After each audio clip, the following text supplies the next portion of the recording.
They made her sit quietly in the corner translating basic documents while intelligence officers discussed classified operations. Called her dictionary lady and treated her like human Google Translate. But when intercepted enemy communications arrived that stumped the entire cryptography team, this 51-year-old translator did something that left the command staff speechless. That's when they saw the NSA badge hidden in her desk drawer and realized they had no idea who they'd been wasting for 7 months. Hit subscribe and comment where you're watching from, because what happened when she started reading enemy minds changed everything. They made her sit quietly in the corner translating basic documents while intelligence officers discussed classified operations. Called her dictionary lady and treated her like human Google Translate. But when intercepted enemy communications arrived that stumped the entire cryptography team, this 51-year-old translator did something that left the command staff speechless. That's when they saw the NSA badge hidden in her desk drawer and realized they had no idea who they'd been wasting for 7 months. Hit subscribe and comment where you're watching from, because what happened when she started reading enemy minds changed everything. Peterson,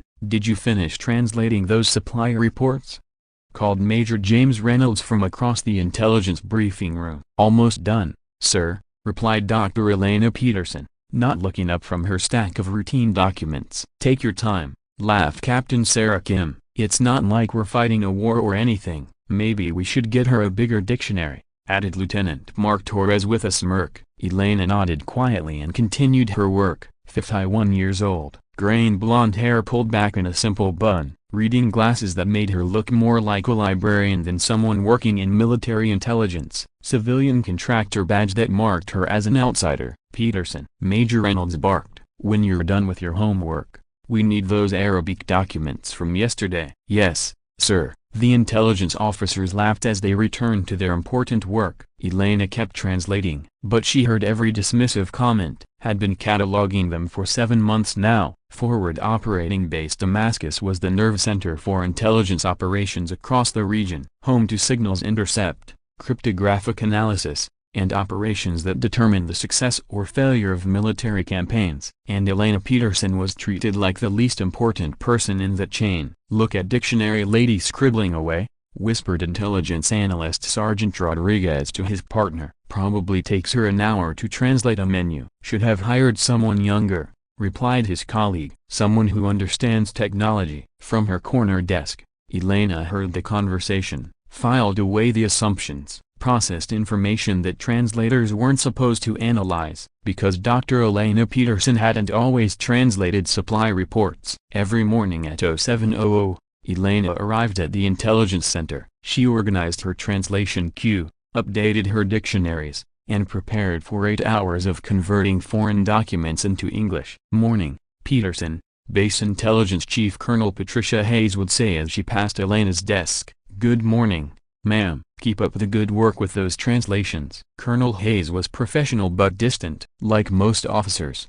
she saw Elena as a necessary but unremarkable part of the intelligence machine. Peterson, can you handle these Russian intercepts? Lieutenant Morrison would drop documents on her desk without looking at her. Of course, and try to be more accurate this time. Intelligence depends on precision. But Elena wasn't just translating. She was pattern recognition, code analysis, cryptographic assessment using skills that military translators weren't supposed to possess. It was a Wednesday morning when the crisis hit. Signals intelligence had intercepted a series of encrypted enemy communications, high-priority traffic that suggested an imminent attack on coalition forces. Reynolds, Colonel Hayes called out, get the crypto team on these intercepts immediately. We need to know what they're planning. Already on it, Colonel. Team's been working on them for 6 hours. And, nothing. The encryption is unlike anything we've seen. Our best analysts are stumped. Elena looked up from her routine translation work. The conversation had caught her attention in ways that made her uncomfortable. 3 hours later,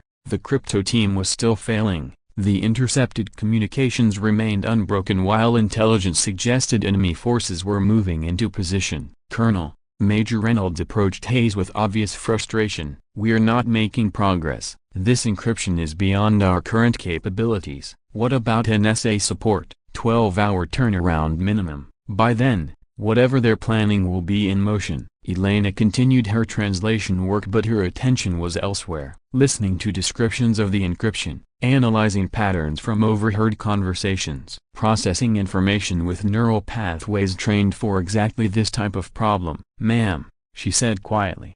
"What is it, Peterson?" "The intercepts you're discussing, may I see them?" The briefing room went quiet. Officers stared at the translator who had just requested access to classified cryptographic material. "Peterson," Major Reynolds laughed, "these aren't translation jobs. This is advanced cryptography." "I understand, sir." "Do you?" "Because this is NSA-level code breaking, not dictionary work." Elena set down her pen and looked directly at Colonel Hayes. "Ma'am, with respect, I might be able to help." "Help how?" "By breaking the encryption." The room erupted in barely contained laughter. "Dictionary lady thinks she's a code breaker," whispered Captain Kim. "This should be entertaining," added Lieutenant Torres. But Colonel Hayes was studying Elena with new interest. Something in the translator's tone suggested this wasn't random optimism. "Peterson, what makes you think you can break codes that stumped my entire crypto team?" "Experience." "What kind of experience?" Elena reached into her desk drawer and pulled out a leather credential case. From it, she extracted an ID card that made Hayes step back. "Dr. Elena Peterson, National Security Agency," she said quietly. "Senior cryptographic analyst, 15 years of service before retirement." Hayes stared at the NSA credentials. "Your NSA?" "Was. Retired 8 months ago after my final assignment." "What were you doing for 15 years? "Breaking codes that other people said were unbreakable." Hayes looked around the silent briefing room. Her entire intelligence staff was staring at the woman they'd been dismissing as a simple translator. "And you've been working as a contractor translator?" "I wanted something peaceful, something simple, somewhere I could use language skills without having to break into enemy minds." Hayes was quiet for a moment. "How many codes have you broken?" "Enough to know that the encryption you're describing follows patterns I've seen before." "Show me." Elena walked to the central analysis station where the intercepted communications were displayed on multiple screens. Code sequences that had defeated the base's best analysts. She studied the patterns for 30 seconds. "This is a modified Playfair cipher with dynamic key rotation," she said calmly. "The base algorithm is standard, but they're cycling encryption keys every 4th transmission." Major Reynolds stared. "How can you tell that from 30 seconds? "Because I broke the original version of this system 3 years ago." NSA designated it as redacted classification. Elena's fingers moved across the keyboard with speed that belonged in cybersecurity training videos. Code sequences that had seemed random began revealing structure. "The key rotation follows a Fibonacci progression masked by false randomization," she continued as she worked. "If you map the transmission timestamps against lunar calendar dates." The encrypted text began resolving into readable Arabic. "Jesus Christ," breathed Captain Kim as words appeared on screen. Elena continued typing. More intercepts unlocked. Pattern recognition that seemed like magic to everyone watching. Within 20 minutes, she had broken the entire communication network. "Enemy forces are planning a coordinated assault on forward operating bases Damascus, Phoenix, and Liberty," she announced. "Attack commences at 04:00 tomorrow. 3-pronged offensive with armor support." The briefing room was dead silent. "How did you do that?" Hayes asked. "Pattern recognition. Every encryption system has weaknesses. You just need to know where to look." Colonel Hayes was already reaching for her secure phone. "Get me Central Command, Priority Alpha. We have intelligence on an imminent enemy offensive." While Hayes coordinated the response, the intelligence staff stared at Elena like they'd never seen her before. "Ma'am," Major Reynolds approached her hesitantly, "I need to apologize for the way we've been treating you." "You saw what you expected to see," Elena replied simply. "A contractor translator with basic language skills." "But you're NSA, a senior analyst." "I'm a translator who used to break codes for national security. Today I had to break codes again." Reynolds was quiet. "Ma'am, how many enemy networks have you penetrated?" "That's classified." "Did you work on anything I might have heard of?" Elena looked at him carefully. "Remember the intelligence breakthrough that located the terrorist leadership cell in Syria 2 years ago?" "Yeah.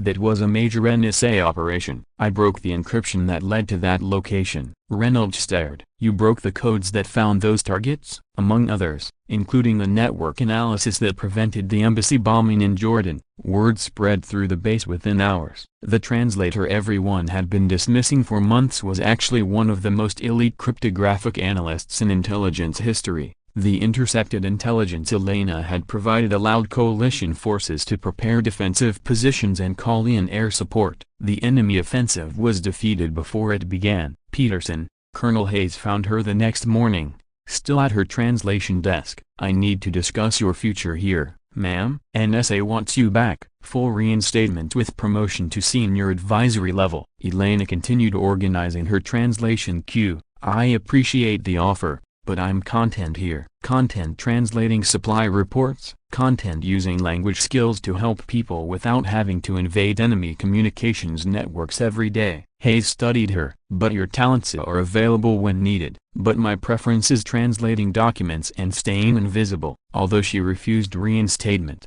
Elena began offering informal cryptographic training to anyone who asked respectfully. Dr. Peterson, Lieutenant Torres approached her one day. Would you teach me basic code analysis? Why? Because I want to learn from the best. Elena considered this. Cryptography isn't about computers or algorithms. It's about understanding how minds work. I understand. Do you? Because the codes I broke yesterday took me 15 years to learn how to recognize. The wisdom to use that knowledge took longer. She gestured toward her translation work. Show me how you analyze language patterns. Word of Elena's informal training sessions spread. Intelligence analysts, crypto specialists, even some officers began asking for instruction. 6 months later, the Intelligence Center had become an unofficial academy. Elena still worked as a translator, but now she also taught advanced pattern recognition. The most important lesson, she told her students, isn't how to break codes. It's how to think like the person who created them. How do we develop that ability?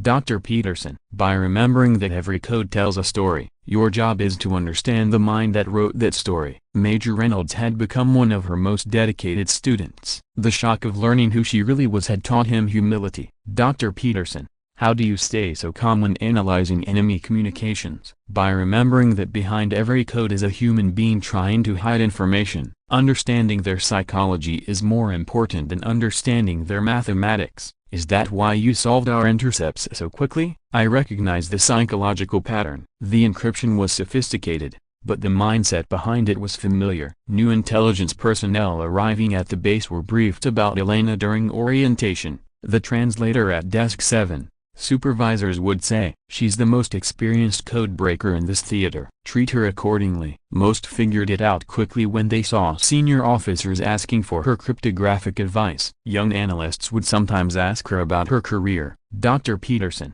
what was your most important code break? The one that prevented something terrible from happening and saved lives that will never know they were in danger. Are there many operations like that? That's the nature of intelligence work. Success is measured by disasters that never happen. 2 years after the enemy offensive, Elena was offered a position heading NSA's Advanced Cryptography Division. She declined. Why? Colonel Hayes asked. This is a chance to lead the most elite codebreakers in the world. I already am, Elena replied, gesturing toward the intelligence center where her students were analyzing intercepts with new understanding. But at NSA headquarters, I'd be managing bureaucracy and attending meetings. Here, I'm teaching people to think. She picked up her next translation assignment. Besides, someone has to handle the routine work that keeps this place running.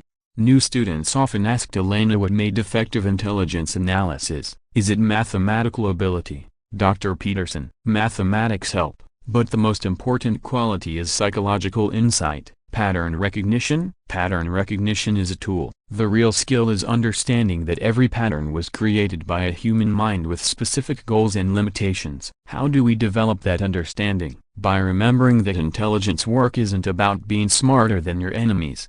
It's about understanding them better than they understand themselves. She would pause in her translation work. The most dangerous codes often look the simplest. They rely on you making assumptions about complexity. On her 3rd anniversary at the base, Elena was approached by a young intelligence analyst who'd just completed training. Dr. Peterson, Everyone says you're the best codebreaker in the military. Everyone's wrong, ma'am. The best codebreaker is the one who prevents enemies from creating codes in the first place. I spent 15 years breaking into enemy minds. Now I teach people to protect friendly minds. What's the difference? Breaking codes is reactive. Protecting information is proactive. She handed him a routine translation. Help me with these supply reports. Real intelligence work starts with understanding the basics that keep operations running. That evening, Elena locked her desk and walked to the parking lot. Tomorrow, she'd be back translating documents and watching for patterns, ready to teach young analysts that the most important battles were often fought in silence, that knowledge was more powerful than weapons, and that the deadliest intelligence officers were sometimes the ones who looked least dangerous. In her secure drawer,